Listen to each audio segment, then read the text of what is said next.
ছাত্রীরা, আশা করি তোমরা সকলেই খুব ভালো আছো। মাধ্যমিক পরীক্ষায় ব্যাকরণ থেকে যে সমস্ত প্রশ্ন পরীক্ষায় আসতে পারে সেই সম্ভাব্য প্রশ্ন তোমাদের সামনে তুলে ধরছি। তোমরা প্রথম থেকে শেষ পর্যন্ত দেখতে থাকো এবং লাইক, কমেন্ট, শেয়ার, সাবস্ক্রাইব করতে একদম ভুলবে না। এভাবে সঙ্গে থাকবে, পাশে থাকবে। দেখো আজকের প্রথম প্রশ্ন কি আছে।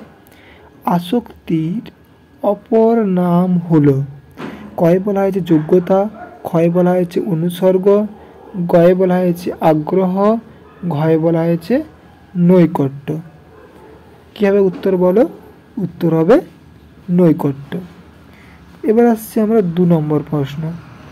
2 নম্বর প্রশ্নে বলা হয়েছে যে বাচ্চান্তর ঘটে না কোন বাচ্যের? কয়ে বলা হয়েছে কর্তৃবাচ্য, ক্ষয়ে বলা হয়েছে কর্মবাচ্য, গয়ে বলা হয়েছে কর্মকর্তৃবাচ্য, ঘয়ে বলা হয়েছে ভাববাচ্য। উত্তর হবে কর্মকর্তৃবাচ্য। এবার আসছি 3 নম্বর প্রশ্ন। 3 নম্বর প্রশ্নে বলা হয়েছে যে ক্ষুদ্রতা, ক্ষুদ্রতা অর্থে অব্যয়ীভাব, ক্ষুদ্রতা অর্থে অব্যয়ীভাব সমাস হলো, কয়ে বলা হয়েছে উপদ্বীপ, ক্ষয়ে বলা হয়েছে উপভাষা, ঘয়ে বলা হয়েছে উপকণ্ঠ, ঘয়ে বলা হয়েছে উপদেবতা। উত্তর কী হবে বলো? উত্তর হবে উপদ্বীপ। এবার আসছি 4 নম্বর প্রশ্ন। 4 নম্বর প্রশ্নে কি বলা হয়েছে দেখো। 4 নম্বর প্রশ্নে বলা হয়েছে যে জমির ধান স্থূলাক্ষর পদটি যে সম্বন্ধ পদের উদাহরণ।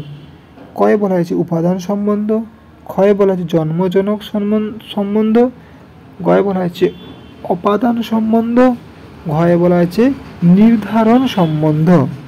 হ্যাঁ, উত্তর হবে জন্মজনক সম্বন্ধ। এবার আসছি 5 নম্বর প্রশ্ন। 5 নম্বর প্রশ্নে বলা হয়েছে যে উপপদ তৎপুরুষের পূর্বপদটি, উপপদ তৎপুরুষ সমাসের পূর্বপদটি। কয়ে বলা হয়েছে বিশেষণ, ক্ষয়ে বলা হয়েছে সর্বনাম, গয়ে বলা হয়েছে বিশেষ্য, ঘয়ে বলা হয়েছে ক্রিয়া। উত্তর হবে কি বলো? বিশেষ্য। উত্তর হবে গয়ের উত্তর ঠিক বিশেষ্য। এবার আসছি 5 নম্বরের পর 6 নম্বর প্রশ্ন। সূর্য উঠলে, সূর্য উঠলে পদ্ম ফোটে, সূর্য হলো কি কর্তা? কয়ে বলা হয়েছে অনুক্ত কর্তা, ক্ষয়ে বলা হয়েছে উক্ত কর্তা, গয়ে বলা হয়েছে নিরপেক্ষ কর্তা, ঘয়ে বলা হয়েছে উপবাক্য কর্তা। এটা তোমরা সবাই জানো, নিরপেক্ষ কর্তা। এবার আসছি 7 নম্বর প্রশ্ন। 7 নম্বর প্রশ্নতে তোমরা অবশ্যই সাবস্ক্রাইব করবে, এটা আমার বিনীত অনুরোধ তোমাদের প্রতি। তাহলে এই ধরনের ভিডিওগুলো তোমরা পাবে, তোমাদের নিজেদের প্রয়োজনের সুবিধার্থে পাবে।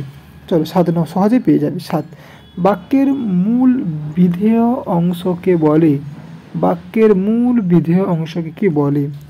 কয়ে বলা হয়েছে বিশেষ্য, ক্ষয়ে বলা হয়েছে বিশেষণ, গয়ে বলা হয়েছে সর্বনাম, ঘয়ে বলা হয়েছে ক্রিয়া। হ্যাঁ, উত্তর হবে ক্রিয়া।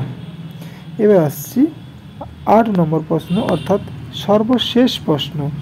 8 নম্বর প্রশ্নে বলা হয়েছে হ ধাতুজাত ক্রিয়া বসে কোন বাচ্যে? খুব গুরুত্বপূর্ণ প্রশ্ন। কয়ে বলা হয়েছে কর্তৃবাচ্য, ক্ষয়ে বলা হয়েছে কর্মবাচ্য, গয়ে বলা হয়েছে ভাববাচ্য, আর ঘয়ে বলা হয়েছে কর্মকর্তৃবাচ্য। চলো উত্তরটা কি হবে বলো? উত্তরটা হবে হলো ভাববাচ্য। উত্তর হবে কি বাচ্য? ভাববাচ্য হবে উত্তর। Thank you so much. দেখা হবে পরবর্তী ভিডিওতে। আর সবাই ভালো থেকো, নিজে ভালো থেকো, অপরকে ভালো রেখো। Thank you so much.